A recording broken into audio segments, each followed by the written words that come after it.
Beredar video di media sosial yang memperlihatkan mobil terbakar saat melewati banjir di Aceh.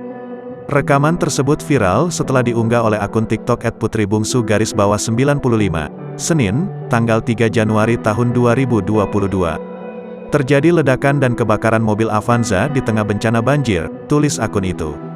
Pengunggah video tersebut menceritakan bahwa kejadian tersebut terjadi di Lok Sukon, Aceh Utara pada tanggal 2 Januari tahun 2022 sekitar pukul 22 waktu Indonesia Barat.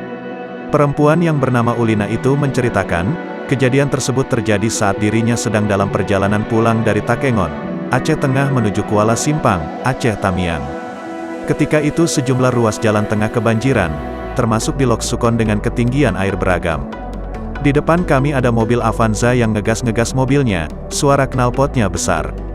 Tiba-tiba ada suara ledakan besar dan mengeluarkan api dari depan mobil tersebut, ujar Ulina dikutip dari kompas.com, Selasa, tanggal 4 Januari tahun 2022. Mobil tersebut kemudian dibantu didorong oleh petugas kepolisian yang sedang berjaga dan para warga setempat ke pinggir jalan untuk kemudian mobil berusaha dipadamkan apinya. Meski belum diketahui penyebab mobil tersebut terbakar, ada baiknya jika pemilik mobil wajib mengetahui ciri mobil yang akan terbakar dan langkah-langkah penyelamatan yang harus dilakukan. Tak terkecuali penyebab utama mobil itu terbakar.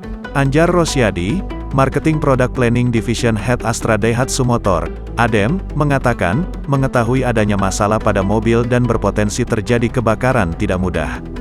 Biasanya hanya mengeluarkan bau dan asap. Tapi kalau yang terbakar di bagian belakang, asap itu akan terbawa angin sehingga sulit dilihat. Jadi hanya mengandalkan bau saja. Inilah pentingnya komunikasi antara pengemudi dan penumpang, ujar Anjar. Anjar melanjutkan, selain dari hal yang bisa dilihat langsung biasanya mobil yang akan terbakar performanya sangat berbeda. Akselerasi mobil cenderung mengalami perlambatan atau lompat-lompat seperti tanda mogok. Dealer Technical Support DEP